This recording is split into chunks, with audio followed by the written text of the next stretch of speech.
السلام علیکم ورحمۃ اللہ وبرکاتہ۔ نماز کی اہمیت اور اس کا مقام۔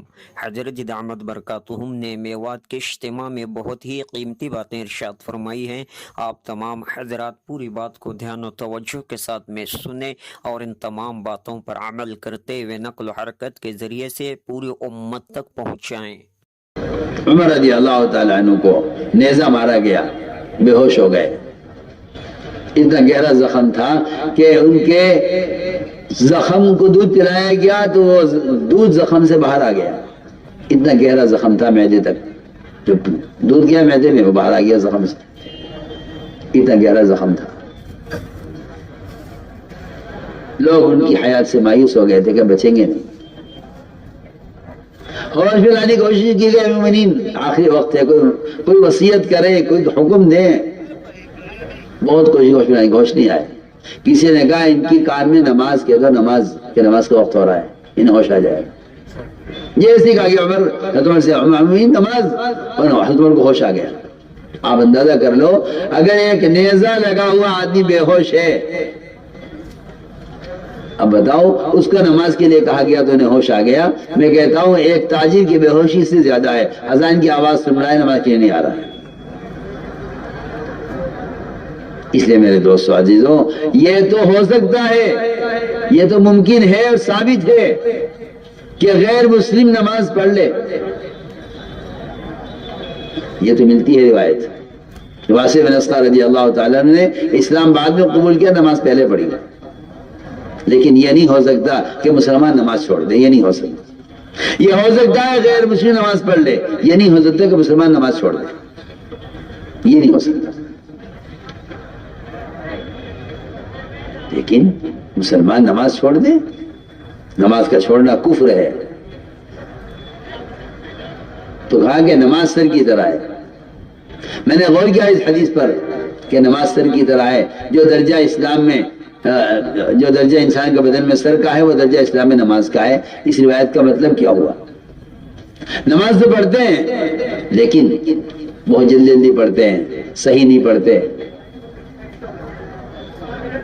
حدیث میں آتا ہے کہ جو رکوع سے اٹھنے کے بعد کمر کو سیدھا نہ رکھے، اللہ اس کی نماز کی طرف نظر اٹھا کر نہیں دیکھتے۔ جلدی ہے دکان پر جانے کی، نماز کو بگاڑ کر جا رہا ہے، نماز بد دعا کرے گی اس کے لیے۔ کیونکہ نماز کو سر کا درجہ اس لیے دیا گیا تھا کہ آپ کے سر میں باریک باریک رگیں ہیں، ایک رگ میں بلوکج ہو جائے، ایک رگ بند ہو جائے، ایک رگ پھٹ جائے، پورا بدن فالج پڑ جاتا ہے۔ ادھر کا ہاتھ پاؤں نہیں اٹھ رہا ہے، کیا ہو گیا؟ کہ جی برین ہیمریج ہو گیا ہے۔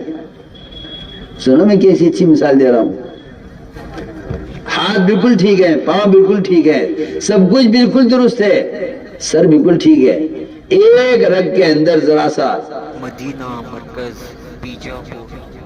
رگ بند ہو گئی، ایک رگ میں خون کا دوران بند ہو گیا، ایک حصہ فلوج ہو گیا، یہ والا ہاتھ نہیں اٹھ رہا، والا پیر نہیں اٹھ رہا۔ میں مثال دے کر کہہ رہا ہوں کہ جو نماز کو ذرا بھی بگاڑیں گے، اس نماز کے بگڑنے کا اثر اس کے معاشرے پر پڑے گا، اس کا کہیں بے پردگی آئے گی، اسے گناہوں کا دل چاہے گا، اس میں بے پردگی آئے گی، اس کے معاملات بگڑیں گے، اس کا معاشرہ بگڑے گا، کیونکہ نماز میں فرق آ گیا ہے۔ اس لیے فرمایا کہ جو نماز کو درست کرے گا پورا دن قائم رہے گا، جس کی نماز بگڑے گی پورا دن بگڑے گا، جس کی نماز بگڑے گی اس کو پورا دن بگڑے گا۔ آپ اندازہ کر لو، اگر دیوار بناتے ہوئے مستری ہر ردے پر اگر سول لگا کر نہیں دیکھتا کہ دیوار سیدھی ہے یا نہیں، تو دیوار ٹیڑھی ہوتی چلی جائے گی، اسے پتہ ہی نہیں چلے گا، پھر ہی گرے گی دیوار، کیونکہ ٹیڑھی دیوار قائم نہیں رہے گی۔ کیونکہ ایسے ہی اپنی نماز کو بنانے کی محنت ہے، جماعت میں نکلنے کی بڑی غرض یہ ہے۔ ابھی تک تو دکان پہ بیٹھتا تھا، دکان کی وجہ سے نماز چھوٹ بھی جاتی تھی، قضا بھی ہو جاتی تھی، اور اگر پڑھتا بھی تھا تو سنت چھوڑ دیا کرتا تھا گاہک کی وجہ سے۔ میں دکان چھوڑ کر جماعت سے نکلا ہوں تاکہ 24 گھنٹے عمل کے ماحول میں رہوں، وہاں میری نماز درست ہو گیا۔ عمر رضی اللہ تعالیٰ عنہ یہ کہہ کر جماعتوں کو روانہ کرتے تھے کہ تم اس لیے بھیج رہا ہوں اللہ کے راستے میں تاکہ ان کی نمازیں درست ہو جائیں، ان کی نماز میں کمال پیدا ہو جائے۔ یہ جماعت سے نکلنے کی ایک بنیادی غرض ہے۔ ہم اس لیے کہتے ہیں کہ اللہ کے راستے میں نکلو، تاکہ دنیا سے پوری طرح کٹ کر اور اسباب چھوڑ کر اور تجارت زراعت سے ہٹ کر اللہ کے راستے میں نکل کر نمازوں کو صحیح کرنے کی مشق کرو۔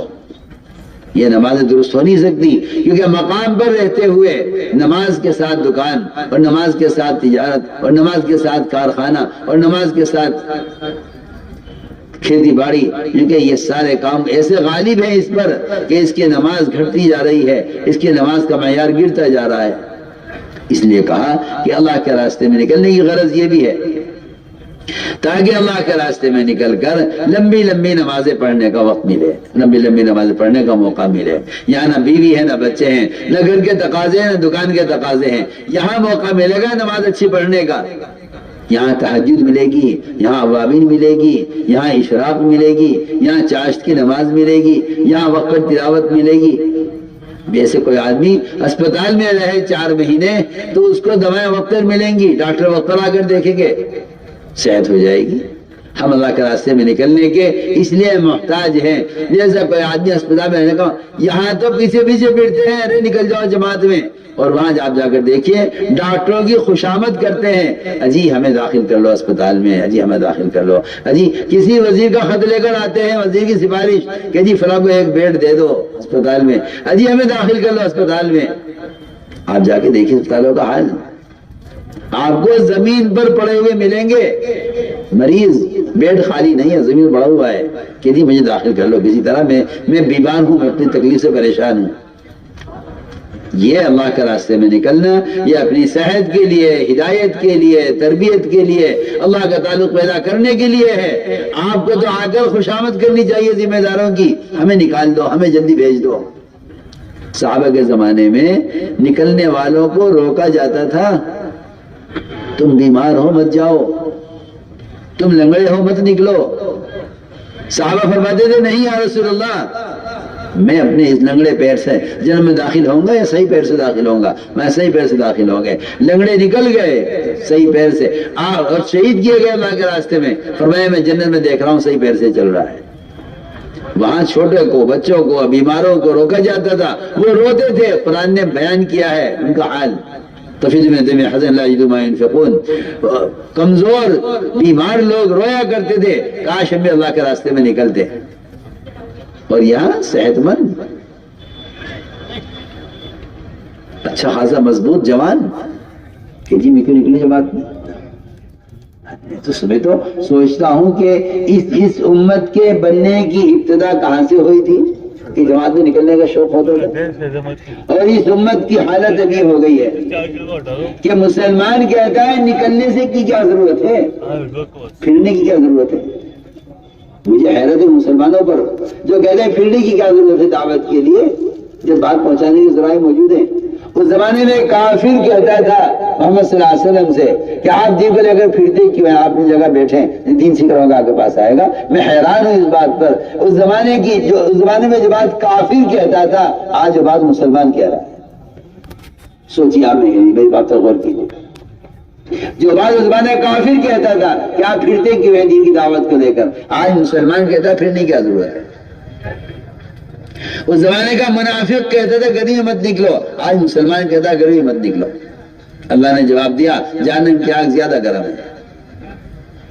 میرے دوستو عزیزو، نکلنے کی غرض تو میری آپ کی ضرورت ہے تاکہ ہم عمل کے ماحول میں رہیں، گناہوں کے ماحول سے نکلیں۔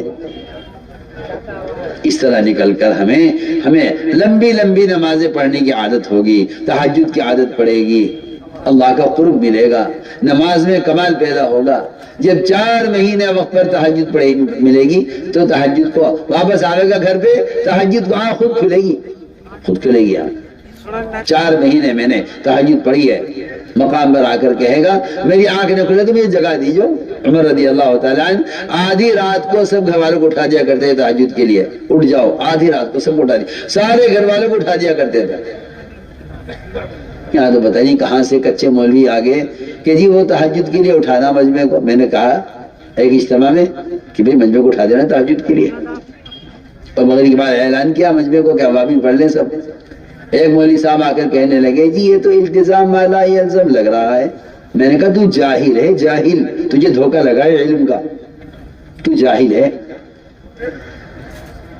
کہ یہ نفلیں ہی تو ہے، اسے پڑھنے ہوں گی پڑھ لے گا۔ میں نے کہا تو جاہل ہے، جاہل، تو نے پڑھا کچھ نہیں ہے، توبہ کر اللہ سے۔ نوافل کو ہلکا سمجھنے والا فرائض سے محروم ہو جاتا ہے۔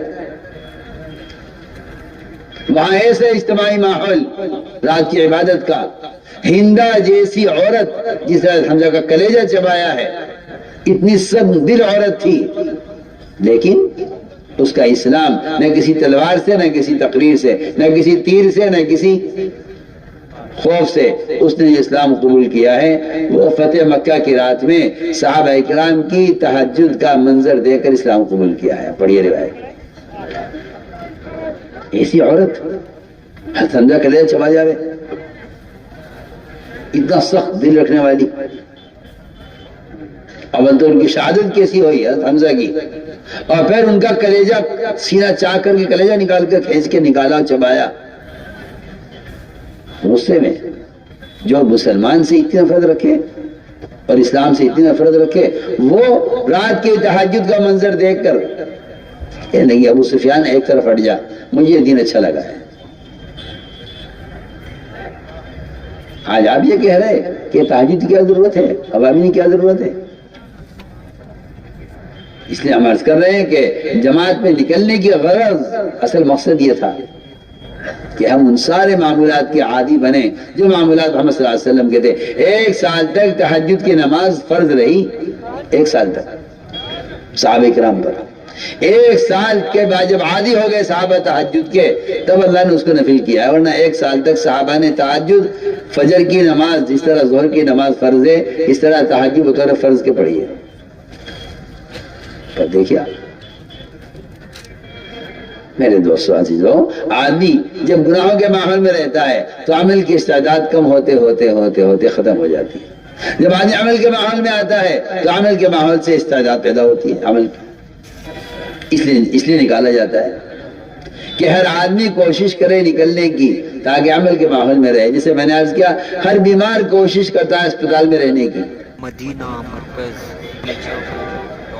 اس طرح میرے دوستو عزیزو، ہمیں نمازوں میں کا اہتمام کرنا ہے۔ اللہ کے راستے میں نکل کر ایک آدمی تہجد کے لیے اٹھے، سب کو اٹھائے، جس کی آنکھ کھلے اور سب کو جگائے۔